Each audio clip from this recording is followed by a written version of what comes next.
All right. Hello and welcome to Cinema Smackdown. We are your hosts. My name is Michael Brody, and I am joined today by my good friend Shane Simmons. Shane, how do you find the weather out there today? Absolutely delightful. I can't get enough of this. I'm very pleased that you made it here alive at all, to be honest. It's well, as far as the freezing part of the freezing ring goes, it's not quite so frozen. It is Sunday, December 2nd, as we are speaking into the microphones, and it is a glorious day out there, as I was just describing. That's why you're all inside listening to radio. That's right. Well, they could be in their cars. Or on the beach. They could be using their transistors. Well, what a beautiful day to talk about death. There was a minor celebrity death. Another one. It's they're dropping like flies. It's like there's something wrong with the water in Hollywood. There was a minor death this week. Pretty major to her. Minor in the scope of a recognizable name brand name. A lady by the name of Gloria Katz died on November 25th. She is very well known for working with George Lucas many, many times. She wrote American Graffiti with him. She wrote Indiana Jones and the Temple of Doom. I'll get to the rest of her credits in a minute. But more importantly, let's mention the movie that all her obituaries began with. Oh no. Every single one. All right. Well, I figure that's the full credits list with her husband. No, but I mean, specifically the one is that writer of Howard the Duck. Yes, that's what I was going to get to in a minute. She has two films that are widely considered to be major bombs, and they are the last two films her husband directed, which is kind of fun. But before we get to those, let's talk about her unsung credit. She was a co-writer on the original Star Wars, now known as A New Hope. Gloria Katz contributed at least 30% of the dialogue that's in Star Wars. She came along and helped George smooth everything out, meaning she came up with a lot of the character stuff in that film. It means she wrote, I've gotta, because, a third of the dialogue. I've gotta... Well, she didn't write the bad feeling about this part. So She just did the lead-ins. Yeah. I see what you're saying. At any rate, she passed away this week, and I thought it would be a good opportunity to bring her up and to bring up a lot of uncredited writers. Now, while she did a rather large pass on the script, as I understand it, her name is nowhere on it. There are a few articles about her online and her contributions to the original Star Wars. And she and many other celebrity screenwriters have done very, very major works, which we're going to talk about today. But their names are nowhere on the scripts. There are various reasons for this. Either they agreed to have them removed, or in arbitration, they were told by the Writers Guild that they didn't have a right to have their name on a script. Sometimes it's arbitration, and sometimes it's also the number of names involved. Exactly. Because no screenplay out of Hollywood can have more than 5 credited writers on it. So it's usually like a couple are credited with story, and then a few others are credited with scripts or rewrites. And beyond that, you're kind of out of luck. So cash your check, enjoy your payday, but you're not getting any credit for it. All right, well, let's talk a little bit about Gloria Katz's actual credits. So, as I said, she did American Graffiti, she did Indiana Jones and the Temple of Doom with her husband, Willard Huyck, and then together they made some movies without George Lucas. The first one was from 1984. It was an Eddie Murphy-Dudley Moore team-up film called Best Defense. Now, her husband directed this. This film came out right after Beverly Hills Cop. So everyone expected another Eddie Murphy laughaganza, but the reality was he had a glorified cameo in that movie. He's in a number of sequences, but they're essentially flashbacks. Now, was that something shot before Beverly Hills Cop came out? At the same time. It stinks of one of those films that someone just before they got big shot, and then their bigger film came out, and they're like, "Ooh, let's rush this to theaters." Well, that's what happened with Michael J. Fox and Teen Wolf. He Yeah. had a film in the can for a few years, and when Back to the Future was the biggest movie ever of all time, they realized anything we put out with this guy's face on it is going to make $1 billion, and it did. It was a ridiculous hit, considering what a horrid movie Teen Wolf is. It unfairly rode the coattails. But without Teen Wolf, we never would have had the masterpiece that is Teen Wolf 2. That is very true. A shot-for-shot remake starring another pretty boy actor of the time. Well, Jason Bateman. That's right. What's he been up to lately? Oh, nothing much. Nothing much. No, Nothing much. no, I think he fell off the radar completely. He did actually fall off the radar for a decade, but he's made an admirable comeback, to be sure. So Cats did Best Defense, which was a massive critical bomb, as well as I think a box office bomb. I don't know, that comedy team magic of Eddie Murphy and Dudley Moore just... Who share no scenes together, by the way. Yeah, I know, but it just seems a formula for printing money. I don't know how that didn't pan out. Dudley Moore struggled to find any sort of comedy foothold after the movie 10. He worked forever, but it was his only hit film. It was a mistake splitting up with Peter Cook. You know, It's all downhill from there. It's like him, Peter Cook to Bo Derek to nothing. Very true, very true. So, or to be fair, to John Gielgud. Oh my goodness. As Shane was saying, the final collaboration, well, almost final collaboration between Gloria Katz and Willard Huyck was a little movie called Howard the Duck. Which The legendary. Is the greatest Marvel movie ever made. Such an amazing mess of a film. It definitely bears watching. Even repeat watching. It has duck puns, egg puns, television show puns that are duck or egg related. It is a truly messy movie, but it features almost the first appearances that they were just getting their career started of Leah Thompson and Tim Robbins. Tim Robbins in particular, who's a child in this movie almost. Well, Leah Thompson had just come off Back to the Future, so she was saying, what possible film could I be in to scuttle this burgeoning career? All of this goodwill that I've earned, let's see how fast I can drain that away by doing a sex scene with a rubber duck puppet.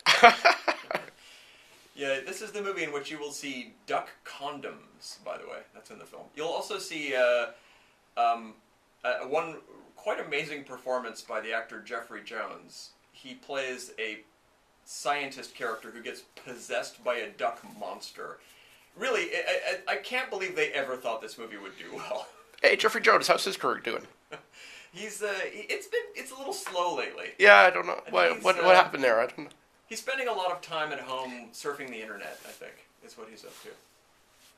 At any rate, I think the less said about Jeffrey Jones, the better. I think he may have touched Howard inappropriately. I think he may have touched Howard inappropriately, is about right.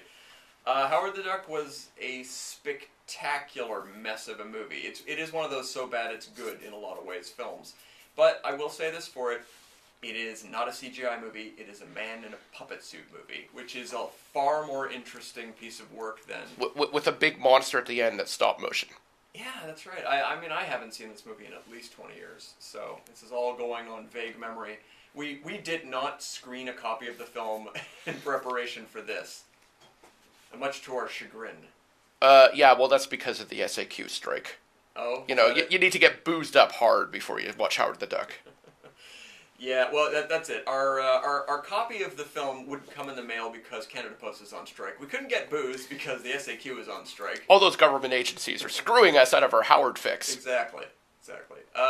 Katz and Huyck did write one more movie that they did not direct because I think after Howard the Duck they burned his Directors Guild card. They wrote a film in '94 called Radioland Murders, which Lucas also produced and was originally a Lucasfilm movie, but right before being released had all those labels taken off it, and they just released it, I think, as I want to say a Touchstone movie, but I have no idea which company it was. At any rate, Radioland Murders was sort of a throwback style murder mystery in the glorious radio times, just what people were clamoring for in the mid-90s. At any rate, not a hit film either, and starring Brian Benben. You all recall Brian Benben from his many, many cinematic and television triumphs as a lead actor on just about everything. At any rate, no, another person... Was that a tumbleweed that just went by? Yeah, yet another actor who didn't quite crack into the big leagues, but seemed to show some promise in the early 90s. Well, that's about it. That's all we have to say about Gloria Katz. However, moving on a little bit to just the general topic of Star Wars, nearly every Star Wars movie has had some interesting uncredited work done on it. Just starting with this one isn't so much uncredited as interesting, but when they went to make Empire Strikes Back, Lee Brackett, who was an older screenwriter from what was it, The Big Sleep? What was it? She Oh, I think it was. yeah, Anyway, I think it Chandler was. stuff. Yes. She had worked Oh, on a lot yes, of right. mystery work. She had been one of the people responsible for trying to sort out who killed who in the Big Sleep, because notoriously confused to the point where they had to call up Raymond Chandler and ask him, "So wait, who killed this guy?" And Chandler himself didn't know. Right. At any rate, Lee Brackett was hired. She was also a science fiction novelist. She was hired to do the script for Empire Strikes Back, but she died. She had cancer and she passed away right after completing her first draft. So they had to rush around to find somebody to do the rewrites on it, and on the strength of two unsold scripts, one called The Bodyguard, which was filmed in 1992, and another called Continental Divide, which was eventually shot in 1981. Steven Spielberg got novice writer Lawrence Kasdan a 20-minute meeting with George Lucas, who engaged the young screenwriter to complete the script. This, of course, set off a relationship between Kasdan and Lucas that went from Empire into Return of the Jedi. Didn't Kasdan worked on Raiders of the Lost Ark? Raiders of the Lost Ark, yeah. And then more recently, he came out of retirement, more or less, to work on The Force Awakens and the Solo movie.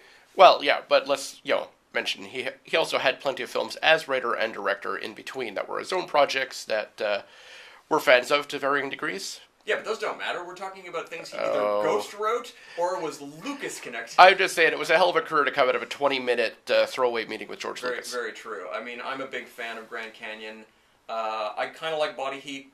It's got an interesting tone to it. Silverado. That's a messy but wonderful film. Wyatt Earp as well. That is also a messy on a Western. but horrible movie. We could do a whole episode on how Wyatt Earp became the movie that it is, but maybe not today. I'm sure he has a dozen others. I'm actually quite fond of Mumford, which was a silly little 1999 movie he made with about a dozen little bit part actors and a lead who, again, went on to do nothing. He's one of those actors who almost made it, whose name escapes me, but at any rate, still a pretty good film. So that's Kasdan. Brackett, we covered her a little bit. That was Empire Strikes Back. There wasn't any ghostwriting involved in that one, but it was a kind of a last-minute shuffling off and handing over of the script to different people. To great effect. What is the next one that's worth mentioning? I guess it's worth mentioning that on Star Wars: The Phantom Menace, one of the major uncredited screenwriters was Carrie Fisher, who we will get into in great detail in a moment. She apparently contributed quite a bit to that film. And we will get back to Carrie Fisher after we return from a quick note about things you should be paying attention to outside of this show. I forgot to keep looking over here and realized, oh yeah, there's the real time. That's a minute wrong. Uh-huh. Should just put tape over the minute one. Yeah, just about. Or smash it in. There's ways to fix it, but it just keeps losing time. Mm-hmm. But yeah, there's a lot to say about Carrie Fisher. Well, yeah. The rewrite queen.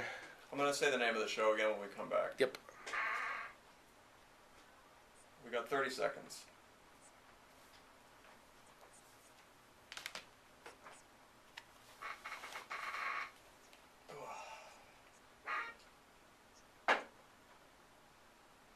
I hope the next person doesn't come in, because I have to do my log, and I have no idea how to do that. And I think I can do it on the other machine, but I'd rather do it here. Almost there.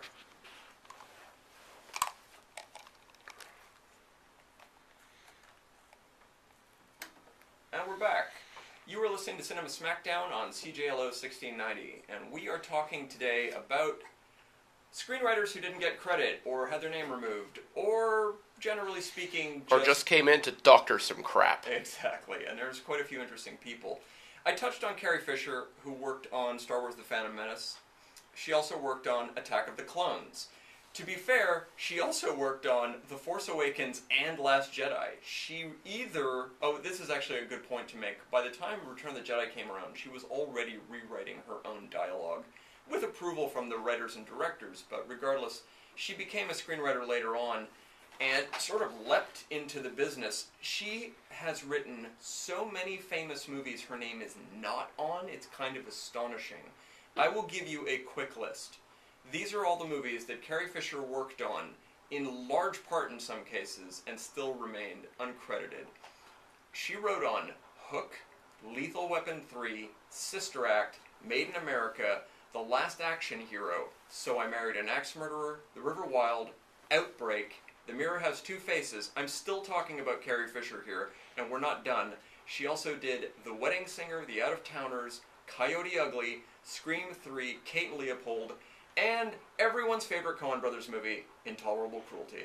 Now, to be fair, in almost every one of these cases of the movies I just mentioned, there are a dozen people who worked on these scripts, especially films like Intolerable Cruelty, Lethal Weapon 3, Last Action Hero. The amount of people who worked on these films who are not credited is legendarily long. At any rate, that's some of what Carrie Fisher did in her career. Yeah, she became a notorious script doctor through much of her career. Probably bigger within the industry for that than for acting. Yeah, very true. And as for standard Hollywood fare, everybody wants to pass on their script. Someone in charge says, something about the script doesn't feel quite right, and yet because I'm an executive, I can't articulate what. Let me get my favorite pocket writer to go have a go at this and see if they come up with something that gives me a good vibe. When you've got $100 or so million on the table, it's amazing how they will throw $1 or $2 million at a screenwriter to spend a couple of weeks polishing something up, which in a lot of cases either makes it worse or they just don't end up using. So it's quite a career she's had. Moving on to other Star Wars movies, Star Wars Episode 3, Revenge of the Sith, was ghostwritten by Tom Stoppard. I only just found this out. Tom Stoppard is a very famous British playwright. He wrote Rosencrantz and Guildenstern Are Dead and The Real Inspector Hound, among many award-winning British pieces of theatre. He is very famous for writing Terry Gilliam's film Brazil, from a story by Gilliam. He also has other ghostwriting credits. So Tom Stoppard, without his name on these projects, ghost wrote Sleepy Hollow, the Tim Burton Headless Horseman movie, and he also ghost wrote Indiana Jones and the Last Crusade, which I have a feeling is another movie that had a dozen people work on it, but who knows. So, yeah, he was parachuted in basically after George Lucas wasted all sorts of narrative time with the first two of the prequel trilogy, and then realized, oh wait, I only have one film left to wrap this all up, and I've accomplished nothing so far. Hey, there's a lot of really dense screenshots. There's a lot of talk about how sand, I don't like it, and it's coarse, and it's rough, and it gets under my foreskin or something, whatever the line is. So Stoppard had to come in, and I'm pretty sure, given his track record, he is not the one who wrote no. But other than that seems like a Lucas original. But if anything has seemed like a Lucas original ever to me, it is Ewoks and no. At any rate, moving on, the movie Rogue One, A Star Wars Story, while credited to Garth Edwards and a few other people, that movie has an interesting history because it was massively reworked and rewritten by Tony Gilroy, and it also has uncredited rewrites by Christopher McQuarrie. Now, Gilroy came in, and he re-edited the entire film as it exists and shot a ton of new footage. There's a recent interview with Gilroy on the web somewhere where he talked about the fact that he is not allowed to talk about just how much of that movie he changed. And that in 15 or 20 years he'll actually be able to say how much of the film is his. It is clear if you watch Rogue one sequence, Gilroy invented and added to the movie completely at the end is the entire Darth Vader sequence. None of that existed in the prior director's cut. And most people consider that to be the best scene of the movie. So it's a very rare thing for me to think the rewriter and new director actually fixed something, but that is one of the cases where I think I like the movie better based on that. Most cases, I'll usually side with the original creators. I am a much bigger fan of the original vision of most things. One more Star Wars film to mention is The Force Awakens. Michael Arndt was hired to come in and write that movie. Now, he was a scriptwriter who had done Toy Story 3 and Little Miss Sunshine. That was his most famous film. They had him come in and sort of come up with an entire structure for a new Star Wars series. But once J.J. Abrams came on the movie, Arndt walked away. He wasn't the right man to work with somebody who kept things a little looser. I mean, if you watch his Star Trek films, they are not clean storytelling structure films. They're a little all over the place. But Lost is. Yeah. Lost, excellent example. Lost. J.J. Abrams definitely did not have a clear idea of where that series was going, so that's a nice, messy 5 seasons. But I'm one of those people. I will defend Lost. I think it's a lot of fun to watch, as long as you don't take it too seriously. Those super fans who were angry and disappointed by the outcome of that, they had it coming. I mean, there's a polar bear in the first episode. You know they're never going to figure out how that makes any sense on a tropical island. That's why I bailed halfway through the pilot. Loved the first half of the pilot, and then the second half of the pilot began as like, what the hell is this crap? Polar bears, by and large, will make Shane turn anything off. Yeah, especially Coca-Cola ads. There you go. Speaking of Michael Arndt, he is an uncredited screenwriter on two very big movies, and a third sort of big one. He wrote and then had his name removed from the movies A Walk in the Woods, which is a Robert Redford film, as well as one of the Hunger Games movies, Catching Fire, and the Tom Cruise vehicle, Oblivion. So apparently he wrote all of these movies and then switched out his credit for a pseudonym. I take it that means he was pretty unhappy with how much of his actual work made it into the film. It's kind of amazing. Unhappy or deeply ashamed. Exactly. So that sort of brings to a close the Star Wars portion of our show. That's Thank God. Most of what we had to say about them. And without Tess isn't even here in the All Star Wars show so far. Yeah, she's out on assignment today, and so we're picking up the slack and talking about other people who've written things that they are uncredited for, but pretty famously, if you do a little research, this information is out there. So let's get started with that. Let's talk a little bit about these movies, and feel free, Shane, to chime in with any thoughts you have on any of these movies. Okay, I'll try not to make so many of those comments along the lines of ugh. No, that'll do as long as you can articulate your ugh into 2 or 3 sentences. Oh. I truly want to hear your thoughts. That's effort. Especially on this first one, which I know you're a super fan of and own the Blu-ray. Uh-oh. Which is a little movie starring Rachel Lee Cook and Freddie Prinze Jr. called She's All That, which has an uncredited rewrite by M. Night Shyamalan, who was just getting his career started when I think it must have been a Touchstone film, because that's who he was working for at the time, or it could have been a Weinstein Company movie. And he was... I'm a much bigger fan of his Rosie O'Donnell comedies. Yeah, well, there was one of those. However, not only is his name on that as writer, he directed that film. Yeah. Let's be clear. Yeah. He directed a Rosie O'Donnell... and it was the massive breakthrough of his career that led to the terribly disappointing Sixth Sense. That's correct. My favorite thing about that Rosie O'Donnell movie is that I did watch it post Sixth Sense, and while it is never mentioned in his filmography now, it does end with a film by M. Night Shyamalan, a card at the end, which is... Well, he was so proud. You must have been. It's nice to say that there's one film that is mentioned in his filmography less than The Happening. Yeah, that is true. People do love... Though, these days they like to mention The Last Airbender.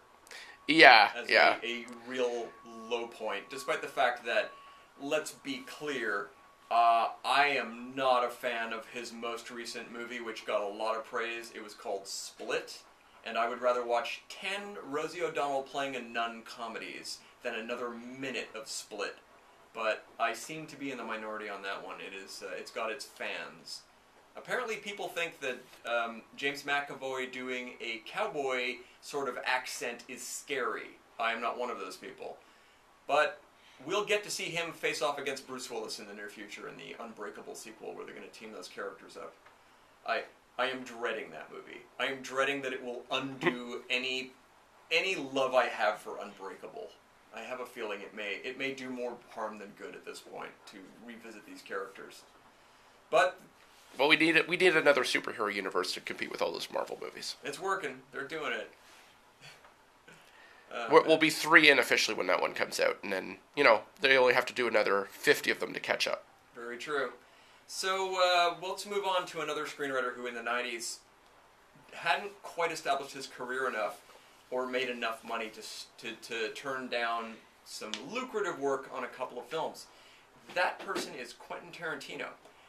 In the early 90s, he worked on a couple of high-profile films and one not-so-high-profile. So, Quentin Tarantino did a pass on the movie Crimson Tide, the Denzel Washington, Gene Hackman movie, and his influence on that film is very apparent. While his name doesn't appear on the film, his pop culture references are everywhere in that movie. To the detriment of that film, as far as I'm concerned. Wow, could we not disagree more? It is my favorite thing about that movie. Because I really want to see an intense submarine thriller where everyone just starts to talk about the Silver Surfer for no reason. That scene is amazing. That is the scene that made me care about those characters. You, sir, have no credentials here anymore. Tarantino also worked on The Rock, the Nicolas Cage, Sean Connery movie directed by Michael Bay. Many would argue the only good Michael Bay movie. Also inserting pop culture references. Yes. With the Beatles stuff. All of what he wrote that's left. But to be fair, I think more than 50 people worked on The Rock. If you looked at a list of all of the people who at some point contributed something to that script, the list includes Aaron Sorkin, it includes darn near everyone, including J.J. Abrams, including Jonathan Hensley. I don't have a list in front of me, but the list goes on and on and on. The people who worked, it was ridiculous how many people worked on The Rock. And it is one of the very rare Too Many Chefs movie where I think the film actually kind of works. It's, well, more so than any other Michael Bay film by far. Admittedly, it has, 7 opening sequences before they actually get to Alcatraz? Maybe 10? And a shocking lack of Dwayne Johnson. For a film called The Rock, you'd think. That's true. Rock, the Dwayne Johnson, was nowhere to be seen. He was still wrestling at that point, I believe. Actually, I don't even know if he had started wrestling in 1996. It is sad to think, though, that perhaps the single finest film of his late career, I'm talking Sean Connery, had to be a Michael Bay film. It is amazing. I mean, he did go on to work with the director of League of Extraordinary Gentlemen, whose previous credits included Blade and nothing else. So, yeah, the movie that convinced Connery to quit. Yeah. Well, it convinced a lot of people to quit. It convinced a lot of people to stop watching movies altogether. Did anyone on that film ever work again? I'm not sure. I'd say largely the majority of that cast are people who are not doing great these days. Although the kid who played Tom Sawyer will be back on Gotham this year playing Bane. Now, there's a career trajectory for you. Start off as Tom Sawyer, wind up playing Bane. Just an interesting growth hormones are a wonderful thing. Well, as far as interesting career paths go, Quentin Tarantino did write one other movie that is really not known for having worked on. It's a little movie... But it's the most Tarantino-esque film ever made. It's a little film called It's Pat, which... The greatest of all Saturday Night Live offshoot movies. Yeah, I know. At any rate, Quentin Tarantino was reportedly paid $100,000 to do a quick polish on It's Pat, because he was friends with Julia Sweeney. So that she found him some money to work on this. And as I understand it, this has been said more than once by people who were on the film. They said, well, he was paid $100,000, which roughly translates to, for his contribution to the film, it roughly translates to $1,000 a word. That's about how much he contributed to the movie. There's 2 or 3 pop culture references in the middle that apparently he just sort of shoehorned in and then went home and cashed his check. At any rate, that's... Quentin Tarantino's days is a gag hire for gag writer for hire. There you go. Short-lived, but it did allow him to finish up Pulp Fiction, which I think is the more important project in that respect. But Tarantino, you know, if you're not aware of this, Tarantino, he's a big independent radio fan, and his favorite radio station is CGLO 1690. He calls to annoy us about it all the time. Yeah, and we never do put him on the air because he will not stop talking. Although, interestingly, Roger Avery hates us. But Roger Avery doesn't do a lot of public appearances anymore. He's learned his lesson about social media and and appearing on any sort of... I actually don't think Roger Avery will ever do another interview if he's smart. You know, he's always risking... Maybe with us. He's always risking another bout of incarceration. So I think best to keep mum at that point. So moving on from those luminaries of cinematic history, Joss Whedon is another big name in the film industry who has done a fair amount of ghostwriting and behind-the-scenes screenwriting work. This, of course, is all before his Buffy the Vampire Slayer TV show, because by that point, he was really well established. But, going way back, the first credit I found for him, which I didn't even realize he worked on this movie until just yesterday when I looked this up, but he worked on Sam Raimi's The Quick and the Dead, another film that had a handful of writers' uncredited work on it. I know that John Sayles did a little bit of work on Gene Hackman's character, and a few other people worked on it. But Whedon apparently did a draft, which might explain some of the comedy in the movie. Might also explain some of the strange structure of it as well. I'm a big fan of that film, but it does feature this weird, just how it plays out. You could literally cut out the main character of the movie, and you would still have your movie. That's an the Sharon Stone character actually, as one of the competitors in this contest, the more of the real story seems to be between Hackman and Russell Crowe in an early star-making performance for him. And if you cut her part out completely with very minor rewrites, you would still have a perfectly functional film. It could be the Leonardo DiCaprio movie that we were all hoping it would be. Well, yeah, that's... No, to be clear, Russell Crowe is the most interesting character in that film, and I would have been interested in following his whole story. Even DiCaprio probably has a better arc than Sharon Stone does in that film. Come on, she was born Certainly to be a Danny Trejo does. I don't remember. Oh, wait, who am I thinking? Oh, no, it's not Danny Trejo. Sorry, I screwed up. I failed. Well, it can be forgiven because you are a notorious racist. So Whedon, moving on, Whedon also wrote a draft of the X-Men movie, the 2001 film, which was summarily binned. They took his draft and threw it in the trash. They kept 2 or 3 sentences of what he'd written, including one exchange between Cyclops and Wolverine about whose girlfriend Jean Grey was, which plays absolutely like Joss Whedon dialogue, and one line of dialogue that Storm has about the legendarily misread. Yeah, it's a badly. I can only hope there were multiple takes of that line and they just chose the wrong one, because it is one of the worst delivered lines I've ever heard. Yeah, it's supposed to be a throwaway line. Yeah. She wound up screaming it like a battle cry. It's pretty funny. At any rate, that was his contribution to X-Men. It was the one about electrocuting frogs, if you're wondering. Yeah. Whedon did a short spell of work on the movie Waterworld. Now, he was hired to come in and fix that movie during production, on the set. What that meant was he sat on a boat with Kevin Costner taking notes while Costner ranted and raved about different lines and plot points he wanted to include in the movie. And as Whedon said, he wound up contributing nothing to the movie and wound up being the world's highest paid stenographer for 7 weeks. I don't believe he got a single word into that film, but he worked on the movie, so it's worth bringing up. He also did 2 other films with Jan de Bont, the director of, he worked on Twister, which I guess he must have done a little polish on, but this is the most interesting one in all of Whedon's film history. Joss Whedon was hired to come in and rework a script called Speed, the movie that eventually got made with Keanu Reeves and Sandra Bullock. Whedon essentially threw away the original script. He kept the structure, the problems with the bus and the bad guy and everything, but he completely erased every line of dialogue and wrote his own. So if you ever watch the movie Speed now, that is a Joss Whedon film. Every word, every character speaks in the entire movie. It's in his voice, it's his words. And when it came time for arbitration at the Writers Guild, the original writer argued that Whedon contributed nothing, that he shouldn't have his name on the film at all, and he won. Whedon's name was removed from the credits. Well, your hero, William Goldman himself, said, structure is everything. Yeah, well, I don't know how much of the structure is identical, but it's certainly there. At any rate, so the original writer got what he wanted. Whedon's still a little bitter about it in interviews, and it's pretty funny to hear him mention it now and then. But there are some early film posters that have both their names on it, and none ever made it to print, from what I understand. They didn't make it out into the world, but they did exist at one time, at least in mock-ups, because it can be seen on the internet and a few other places.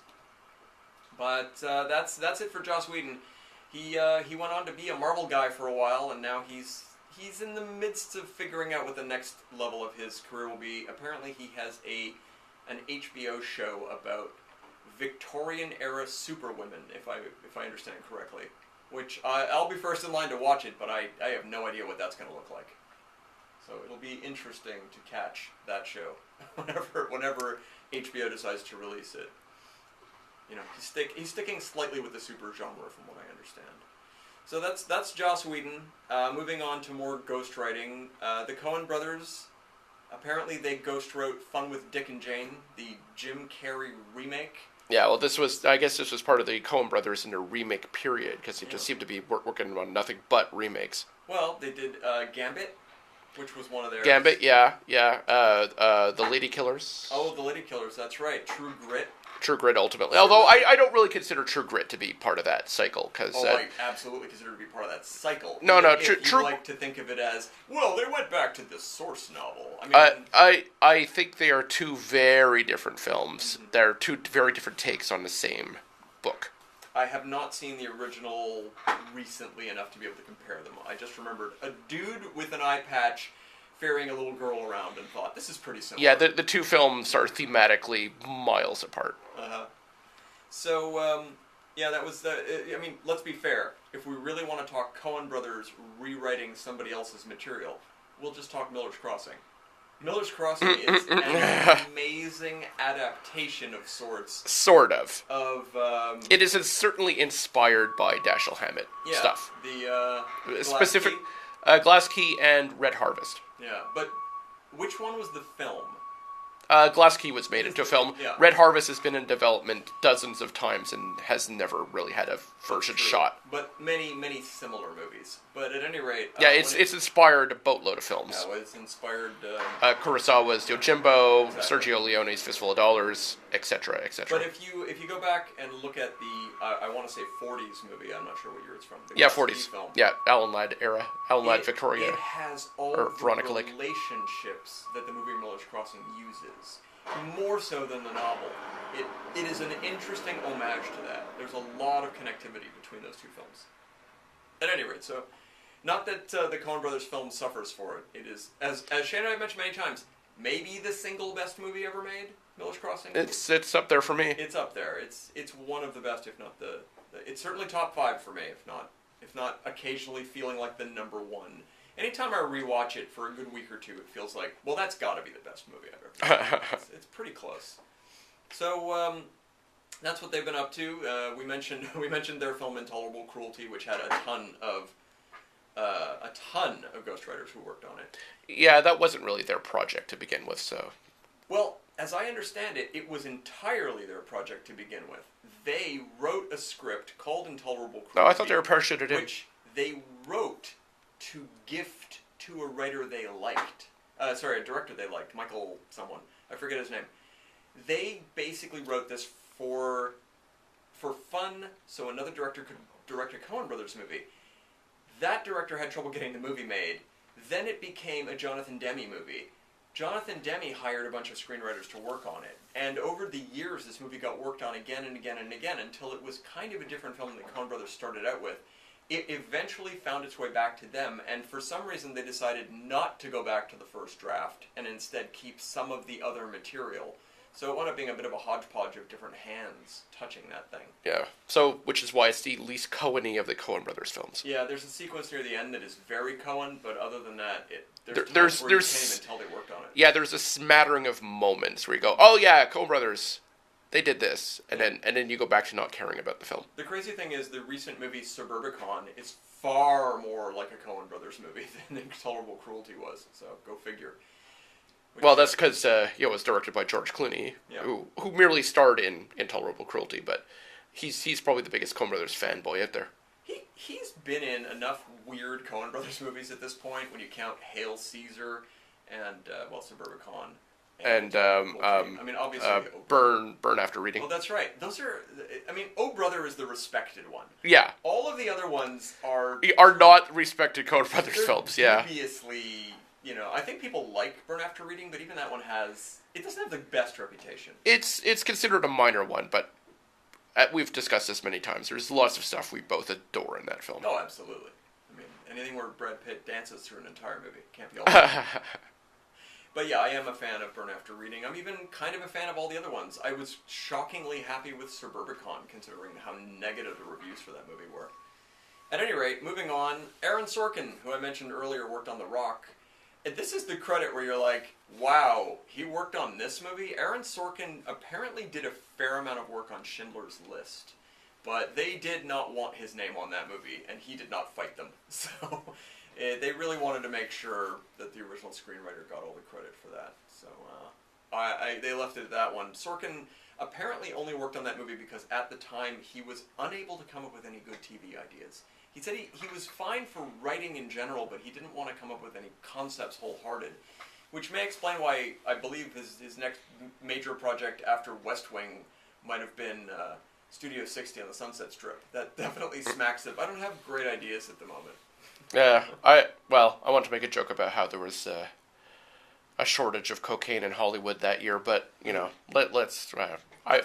That's a fair thing to say. I think he got that monkey off his back, so we'll leave him alone. Well, when we're talking about people who've done uncredited rewriting, it is hard to skip William Goldman. He was our guy we spoke at length about 2 episodes ago, because Goldman passed away earlier this month, well, last month now, and he was one of these highly respected scriptwriters and in this case, script doctor. Some of these movies are a huge surprise to me when I reminded myself by looking at a list of movies his name wasn't on.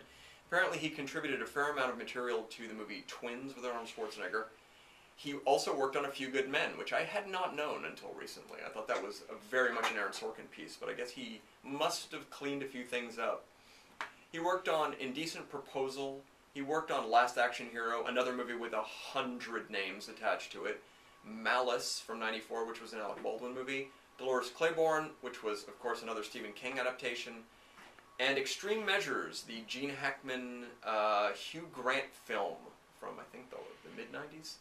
These are all things Goldman touched on. I think I mentioned it on the show about him. His crowning achievement, scary, terrible piece of work was he rewrote the last third of a John Cleese movie called Fierce Creatures, which is an extraordinary exercise in don't make a movie like this. It's really worth seeing just to find out how not to write something, and certainly don't take it to the finish line. And how not to follow up a beloved classic. Yeah. Exactly.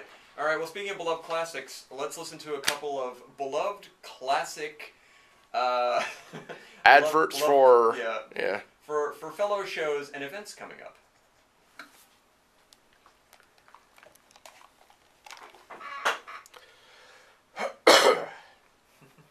How much longer do we have? We have 15 minutes, which will fly by. I'll plod my way to the finish line. We'll stop at about 5:02 and do our little. So we only have 10 minutes. We'll do our little plugs. Talk about the weather some more. How wrecked is my voice?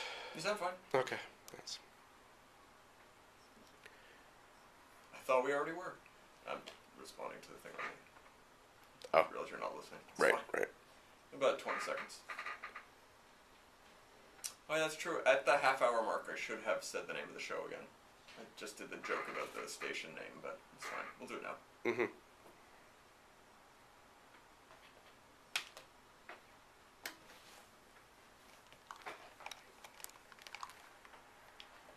Alright, we're back. You were listening to Cinema Smackdown on CJLO 1690, and we have been talking about ghostwriters, famous writers who've written films that they weren't credited for. We started off talking a lot about Star Wars movies, but blissfully that's over, and we've moved on to just generally pretty famous people who worked I'm on sure we'll projects. never mention Star Wars on this show again. This was it. Mark your calendars, kids. This was the last time. At any rate. At least they've stopped making those things, right? Well, to be fair, they're certainly talking about making far fewer of them as of now.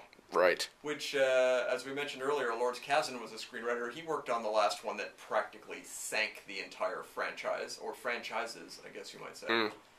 Yeah, he worked on Solo. I blame his son more. His son, who was also on that script. I blame everyone involved in firing the guys who were making the movie. That's who I blame. Yeah, might have been a funny film. might have been an interesting... Which would have been something as opposed to a nothing film. Just to recap this again... but we're not talking about Star Wars, right? Yeah, I gotta do it. Miller and Lord, Phil Miller, Chris Lord, I might be mixing those first names up.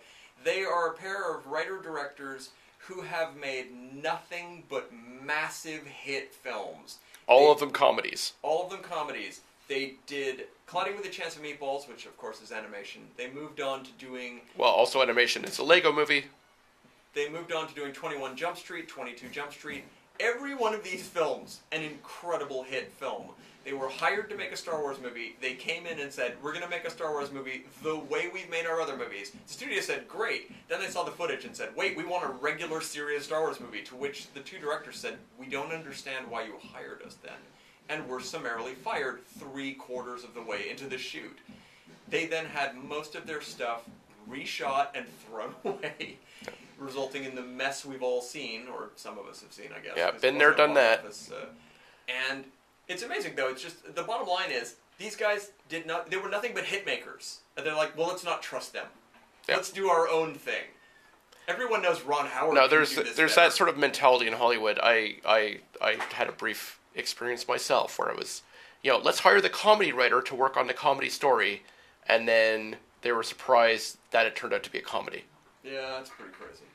Because they were shooting for erotic horror. It's like, but it's a funny story. You hired a comedy writer. Well, just to touch on a couple of other guys who've written really big movies whose names are not on them but are worth mentioning. Recently, I found out that Kenneth Lonergan, who I don't remember if he won for last year, a couple years ago, but he did Manchester by the Sea, and a number of very well-respected, dramatic films that have a level of comedy to them. Kenneth Lonergan did spend a few years in the trenches throwing his weight around on a couple of other screenplays. I do know that he has a screen credit for Analyze This and Analyze That, even though he doesn't feel like too much of his work made into that film. But I think he wrote the general premise. And Lonergan, most famously, considering his name is not on this, worked on the Matthew McConaughey rom-com film Fool's Gold, which is hilarious to me now, realizing Lonergan is somewhere on that. I can't see his fingerprints anyplace on it. I've seen all of his other work, and I feel like he really has a particular voice when it comes to character work. So, yeah, that was the last Matthew McConaughey movie before the sort of the resurgence of his career where he became a more serious actor. It was his last dumb, fun Hollywood movie that really wasn't working. So, but when you team up Kate Hudson, you're bound to have an A-list film every time, right? I missed the dumb, fun era of his films as opposed to the dumb, serious era of his films. Well, you're the only person alive who thinks Sahara was okay. I am a Sahara fan. What can I say? That's about the only one. But no, he did do 30 or 40 terrible movies in that period. It was amazing how Hollywood tried to cram Matthew McConaughey down our throats all those years. And it was only a little more recently that I thought, oh, he's actually all right in some of these films, but it's the more recent ones. At any rate, another repeat uncredited screenwriter would be Shane Black, the author of the Lethal Weapon series, The Last Boy Scout, Long Kiss Goodnight. I knew that he had done some uncredited rewriting on Battle Los Angeles, which I've seen the film. I can't tell he worked on that movie. It has very little dialogue, very little that you could really call character work. It's a messy war film with aliens and a lot of special effects. I was, however, surprised to learn that he did a pass on the original Iron Man movie, Robert Downey Jr.'s first Iron Man film. I had no idea, but looking back on it now, some of the script in that is pretty blackish. His tone it's everywhere. The little exchanges that Tony Stark has with some characters does feel quite a bit like a Shane Black quip in places. So it makes a little more sense now that he got the Iron Man 3 directing gig after Jon Favreau dropped out. And it makes more sense why Iron Man 2 kind of sucks. Yeah. It's a little lack of Shane Black. Somewhere out there is a 3, possibly 4-hour cut of Iron Man 2, which I have a feeling makes some level of sense. The movie they released does not. But they never released those versions, so... For now, it remains the hodgepodge of strange scenes. So it'll be a film in which the main villain isn't an annoying gnat that the hero barely understands is even there or a threat. Yeah, and swats away twice, barely even caring he's there, which is an interesting way to have your supervillain react to things. Another pretty great story about an uncredited writer would be David Mamet's contribution to the movie Ronin. So, here's how I understand it went down. There was a script called Ronin, and it was a spy thriller of some sort with, I actually don't remember the original writer's name right now. So the original writer had this script, and they asked David Mamet to polish the script. He read it, he threw it away, 100%.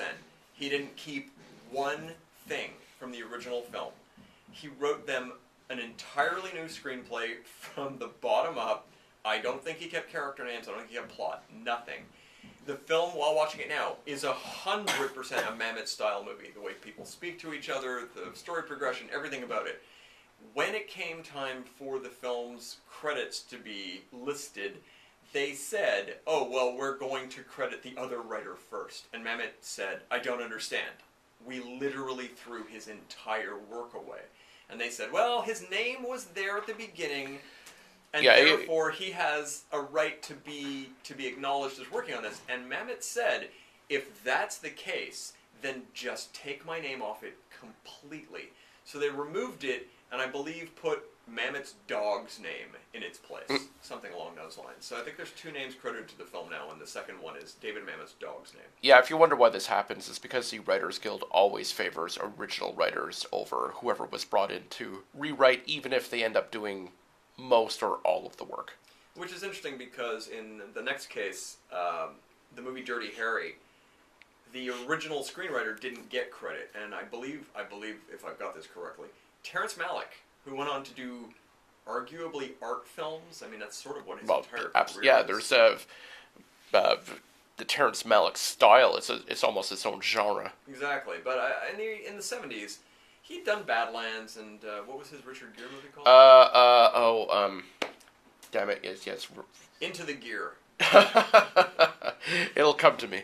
At any rate, he did a couple of films, but they were art house. They were very, very moody, very, very well-directed movies. Dreamy narration. Exactly. Yeah. So apparently he did a pretty major piece of work for this film, Dirty Harry, and ultimately had his name taken off it. I think he wanted no part of credit for the kind of movie it wound up being. It's interesting. There are a couple of films from the 70s that have Malick's name on them. Yeah, he probably wrote it back when they were talking about Frank Sinatra as the lead. Yeah, no kidding. But at any rate, Malick's uncredited work, I didn't bring a list, but he does have a few other films from the 70s that are worth looking up that are all interesting. They're all dark, they're all a little unhappy, but he's one of those people he can be kind of guaranteed that if his name's on it and it's a 70s film, it's worth a look. Let's put it that way. So that's Malick. We've got the tried and true ghostwriter of the times, which was Robert Towne. Apparently his fingers are on everything in the 1970s, including Bonnie and Clyde and The Godfather. They say his contributions were significant to both films. Yeah, well, he's a crime writer who is best known in that period as being the screenwriter of Chinatown. Yeah, but apparently he worked on a ton of other things. William Goldman himself said that when they made the film version of Marathon Man, he couldn't prove it, but he suspected that the rewritten ending was a Robert Towne piece, which I think he mentioned in Adventures in the Screen Trade. But at any rate, so yeah, while Robert Towne's credits aren't everywhere, apparently his fingerprints are all over the films of that era. One final film I wanted to mention, which I forgot about until today, was another really high-profile picture, which apparently the writer did a lot of work on and then had his name taken away. And that was Paul Schrader. He worked on Close Encounters of the Third Kind. And he apparently did the first screenplay, the structure of the film, most of the events, based on a story by Spielberg. But ultimately, Steven Spielberg really wanted that to be considered a personal film of his. So he asked Schrader as a favor to take his name off of it. But apparently the level of Schrader contributed to that was significant. So it's interesting to note that, that was one of those collaborations where everybody just sort of agreed behind the scenes to let one person have that credit, which is similar to, as I understand it, what happened with George Lucas on the original Star Wars.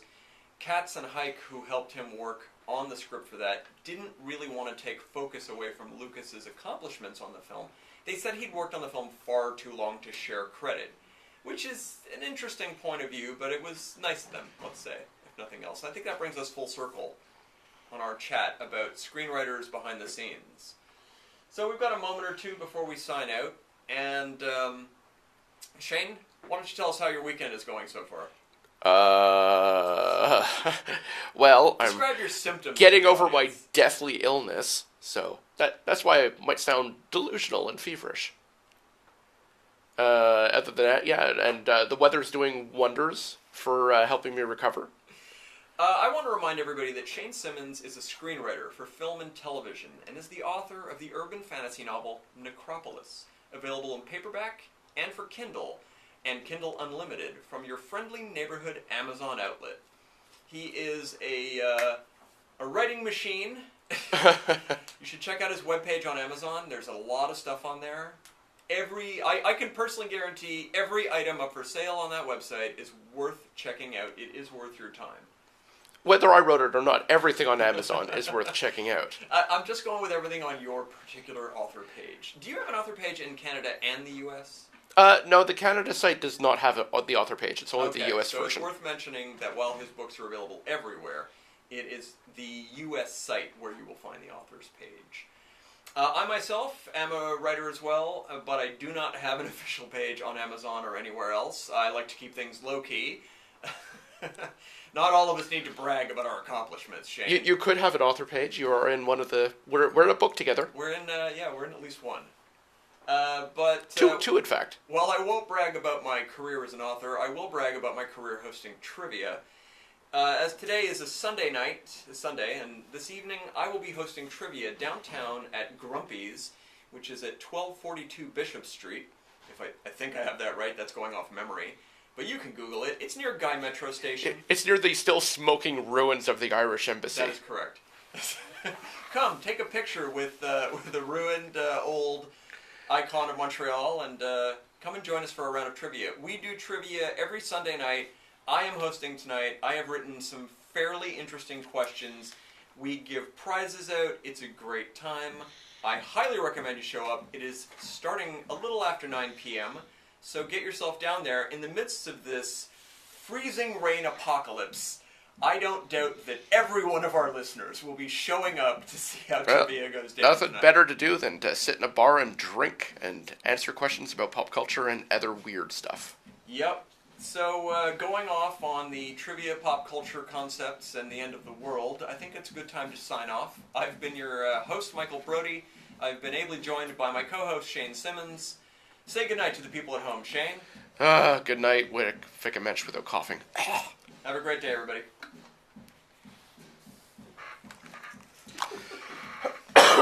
We survived. Barely. Yeah, you did great. I hope that was all right. No, it's excellent. Work it in, and then I was like, oh shit, I haven't read this yet. I had originally planned to read it prior to, during the last ad break, and then we chatted about something I totally forgot, so I was like, tell me how your symptoms are so I can quickly read this. I need to do a quick page here. Yep. Now, let's see if I can figure that out. This is our requirements that I